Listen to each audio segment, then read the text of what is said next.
خلقت اور نہیں میں نے پیدا کیے الجن والانس جنات اور انسان الا مگر لیعبدون اس لیے کہ وہ میری عبادت کریں۔ احباب گرامی، اللہ سبحانہ و تعالی اس پوری کائنات کے اندر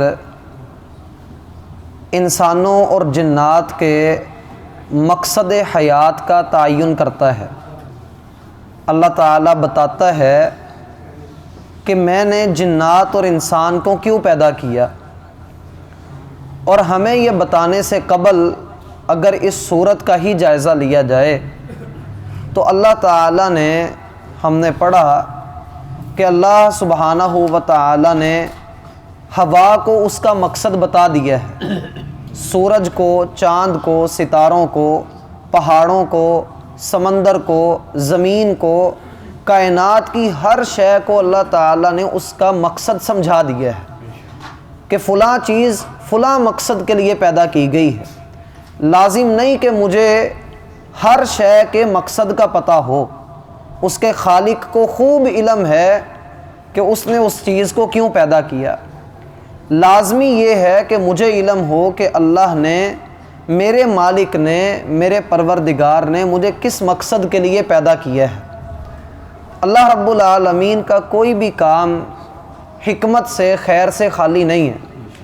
اس نے تمام تر مخلوقات میں سے سب سے پہلے تو انسان کو یہ عزت بخشی، یہ شرف بخشا کہ اس نے سبھی مخلوقات میں سے انسان کو سب پر فوقیت دی، انسان کو سب سے برتر بنایا، اور انسان کو اللہ رب العالمین نے فرشتوں سے سجدہ بھی کروایا، حالانکہ فرشتے اس وقت میں اللہ رب العالمین کے سب سے برگزیدہ تھے۔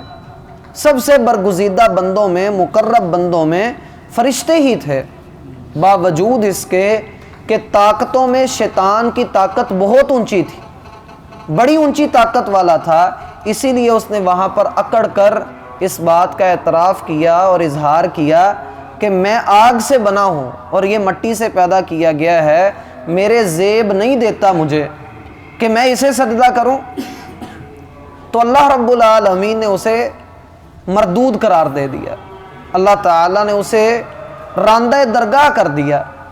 تو انسان پر اللہ رب العالمین کا یہ بہت بڑا شرف ہے۔ اللہ تعالیٰ فرماتا ہے وَلَقَدْ كَرَّمْنَا بَنِي آدم، ہم نے آدم کی اولاد کو عزت بخشی، وَحَمَلْنَاهُمْ، اور ہم نے ان کو اٹھا لیا، ہم نے ان کو زمین کے اندر پنپنے کے، پھیلنے کے، رزق کے ہم نے ان کو بے شمار مواقع عطا کیے، اور ہم نے ان کو اپنی تمام تر مخلوقات میں سب پر فضیلت عطا کی۔ وَفَضَّلْنَاهُمْ عَلَىٰ كَثِيرٍ مِّمَّنْ خَلَقْنَا تَفْضِيلًا، جو کچھ ہم نے پیدا کیا ہے ہم نے انسانوں کو ان پر فضیلت عطا کی ہے۔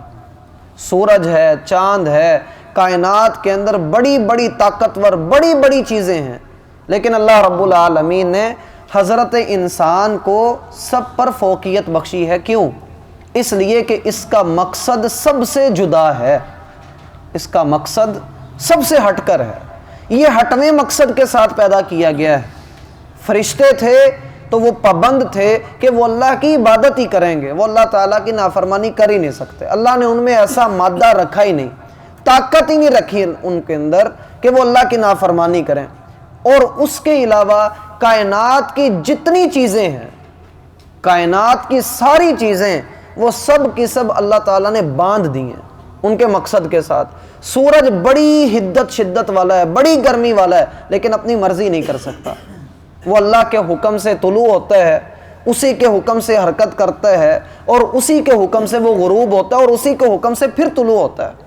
چاند اپنی منزلیں مقرر کرتا ہے، ستارے اپنی جگہ پر رکتے ہیں یا ٹوٹتے ہیں، پانی جاری رہتا ہے یا ٹھہرا رہتا ہے، یہ سارا نظام اللہ کے حکم سے چل رہا ہے۔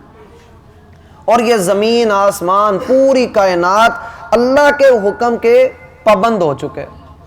رہا انسان تو اللہ رب العالمین نے اسے چند اختیارات دے دیے ہیں، چند چیزوں پر اللہ تعالیٰ نے اس کو بادشاہت دے دی ہے ایک محدود وقت کے لیے، کیونکہ اللہ تعالیٰ نے اس کو خلیفہ کہا ہے۔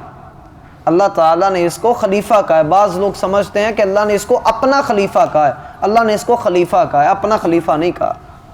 خلیفہ تو اس کو کہتے ہیں جو کسی کی کرسی سنبھالے آ کر۔ انسان اس لائق نہیں کہ وہ معاذ اللہ اللہ کا مقابلہ کرے، یہ انسان فقط خلیفہ ہے۔ خلیفہ کن معنوں میں دنیا میں نہ رہوں، میرے پیچھے میری اولاد، میری خلیفہ، میری جانشین موجود ہے۔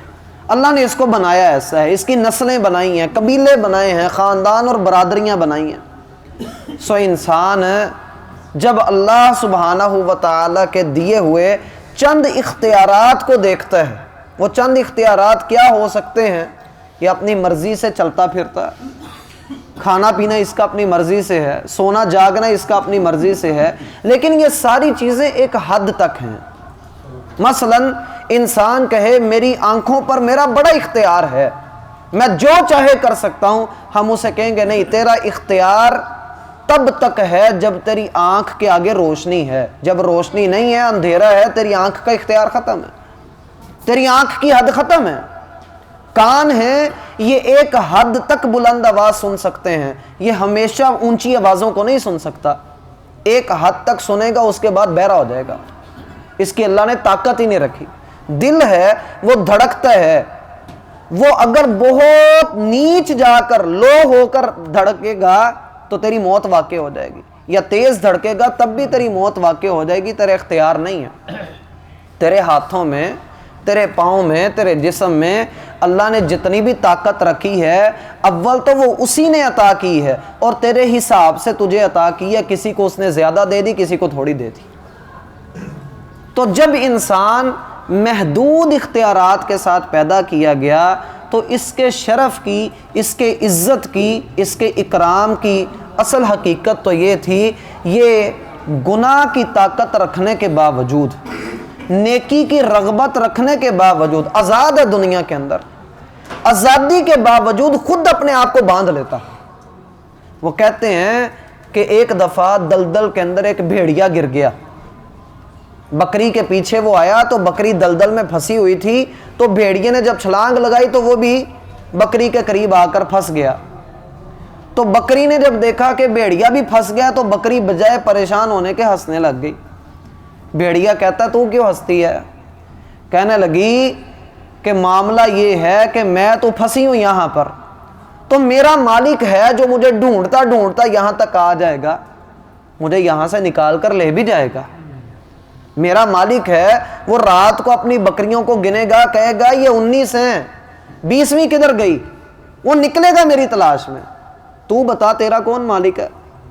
تیرے پیچھے کون آئے گا؟ تجھ پر رونے والے بتھیرے ہیں، تیرے پیچھے آنے والا کوئی نہیں ہے۔ تو پتہ یہ لگتا ہے یہ اللہ کا فضل ہوتا ہے کہ بندہ اپنے آپ کو اپنے رب کے کھونٹے کے ساتھ باندھ لے، اس کے در کے ساتھ اپنے آپ کو جوڑ لے کہ اللہ تو میرا، اگر میں کہیں گرتا ہوں، میں کہیں دور جا گرتا ہوں، میرے پیچھے تیری رحمت تو آئے، تو آئے میرے پاس۔ ایسا نہ ہو کہ میں شتر بے مہار کی طرح، جس جانور کی کوئی رسی نہ ہو اسے بھیڑیا لے جاتا، جس جانور کا کوئی مالک نہ ہو، اسی طرح حضرت انسان بھی دنیا کی اس دوڑ کے اندر اکیلا ہے۔ اگر اس نے اپنی رسی رب سے چھڑوا لی، اس نے اپنی رسی خود آزاد کر دیا اپنے آپ کو، تو ہو جا آزاد، کتنی دیر تک رہ لے گا؟ گزر تو اس کی بھی جاتی ہے جو اپنے وقت کا فرعون تھا، گزر گئی تھی اس کی بھی، گزر موسیٰ علیہ السلام کی بھی گئی، بنی اسرائیل کی مصیبتوں میں رہ رہ کر گزر گئی، ابو جہل نے بھی زندگی گزاری، ابو بکر صدیق نے بھی زندگی گزاری، دونوں فوت ہو گئے، دنیا سے چلے گئے، لیکن ابو بکر کے پیچھے اس کا رب ہے، ابو جہل کے پیچھے کون ہے؟ تو کہنے کا مقصد یہ ہے کہ انسان کو اگر اللہ رب العالمین نے یہ شرف، یہ توقیر، یہ عزت اگر اللہ تعالیٰ نے اس کو عطا کی ہے تو اس عزت کو ہضم کرنا چاہیے۔ یہ نہیں کہ بندہ اپنے آپ کو منا تنا کوئی 30 مار خان سمجھنا شروع کر دے، اور پھر لوگوں کے ساتھ تو وہ زیادتیاں جو کرتا ہے وہ اپنے رب کے ساتھ بھی جو ہے وہ اڈے پھائیاں لینا شروع کر دے، اس کی نافرمانیاں کرنا شروع کر دے، یہ کہے اکڑ جائے، نہیں کرنا جی۔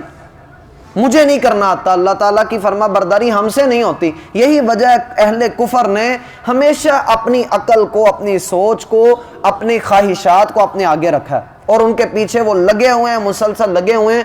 کہاں پر موت کا فرشتہ آ کر دبوچ لے، وہ سارے جو ہیں وہ وہاں پر، وہ جیسے ایک مجلس کے اندر ڈانس لوگ کر رہے تھے تو ایک بندہ مر گیا، لوگوں نے کہا چلو مرا، ہم تو اپنی خوشی دیکھیں۔ تو دنیا کی یہ ریت ہے، دنیا کا نظام چلتا ہی رہتا ہے۔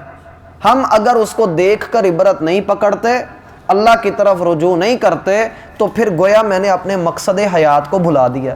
اسی لیے ابن القیم رحمہ اللہ نے کہا کہ اللہ تعالیٰ نے دنیا کے اندر 3 طرح کی مخلوقات پیدا کی ہیں۔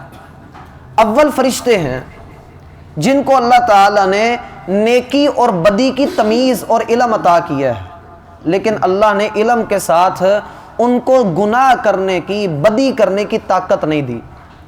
اللہ نے صرف ان کو نیکی اور بدی کی پہچان کروائی ہے، بدی کی طاقت نہیں دی، سو وہ صرف نیکی ہی کرتے ہیں۔ دوسرے نمبر پر ہیں جانور، جن کو اللہ تعالیٰ نے نہ نیکی سکھائی ہے نہ بدی سکھائی ہے، وہ اپنی زندگی گزارتے ہیں جیسے گزر رہی ہے، صرف ان کا مقصد ہے اپنے جسم کی ضروریات کو پورا کرنا، بس جانور کا مقصد یہ ہے۔ اور تیسرے ہیں انسان اور جنات، اللہ تعالیٰ نے ان کو بدی بھی سکھائی ہے، نیکی بھی سکھائی ہے، اللہ تعالیٰ نے ان کے سامنے ہر شے واضح کر دی ہے، پھر اللہ نے طاقت بھی دے دی ہے، آزاد ہو، جو چاہتے ہو کرو۔ جیسے ہم پڑھتے ہیں الذی خلق الموت والحیات لیبلوکم ایکم احسن عملا انا جعلنا ما علی الارض زینۃ لہا لنبلوہم ایہم احسن عملا، ہم نے یہ زمین سجائی اس لیے ہے، خوبصورت بنائی اس لیے ہے تاکہ ہم دیکھیں اچھا عمل کون کر کے آتا ہے۔ تو نیکی بھی پہچان بھی کروا دی اور بدی کی پہچان بھی کروا دی، اور آزادی بھی دے دی، طاقت بھی اللہ نے عطا کر دی۔ اب اگر انسان طاقت کے باوجود نیکی ہی کرے، بدکاری کی طرف نہ جائے، طاقت ہے اس کے پاس، کر سکتا الٹا کام، لیکن نہیں کرتا، بالکل بھی نہیں کرتا، تو کیا ہے کہ یہ بندہ وہ ہے، اصل یہ وہ ہے جسے فرشتوں نے سجدہ کیا تھا، یہ فرشتوں سے افضل ہے، اصل یہ وہ انسان ہے۔ اور اگر یہ بندہ نہ نیکی دیکھے نہ برا دیکھے، اپنی مرضی کی زندگی گزارے، تو پھر یہ جانوروں سے بھی بدتر ہے کہ جانور کو تو کچھ پتہ نہیں تھا، اس کو سارا پتہ تھا، پھر ان کے جیسی حرکتیں کرتا ہے۔ آپ دنیا کفر کو دیکھ لیں، نافرمان لوگوں کا حال پڑھ لیں، ان کی ضرورت ہی صرف جسم ہے، یا وہ جسم مانگتے ہیں یا اپنے جسم کی ضرورت پوری کرتے ہیں، ان کے ہاں صرف یہی چیز ہے۔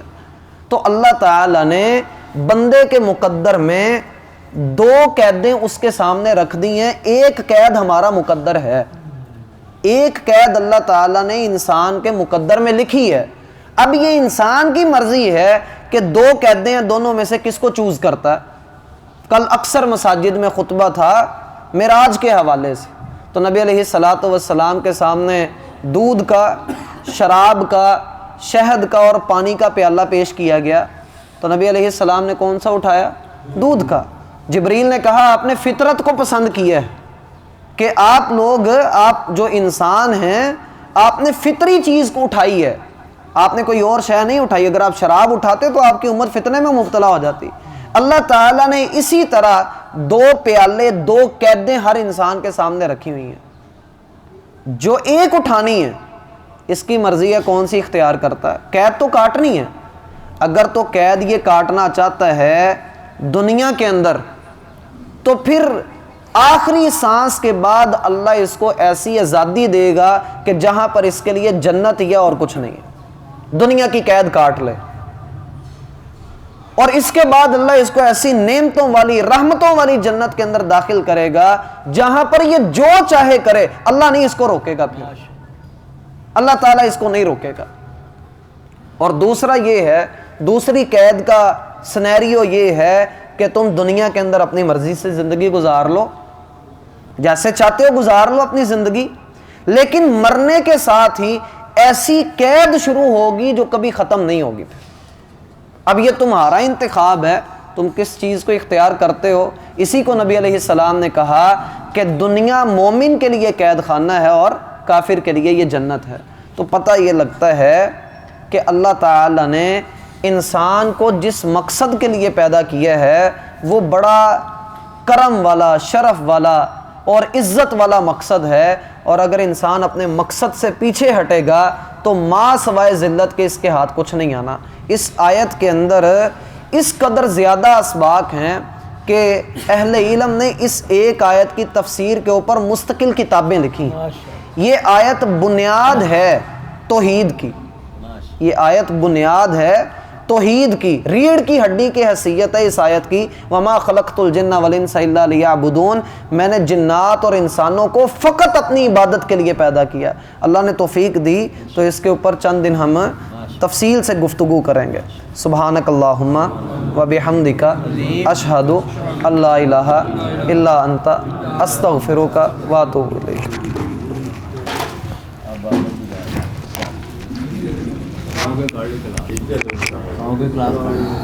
ਇਹਨੂੰ ਬੰਦ ਕਰ ਲੈਣਾ।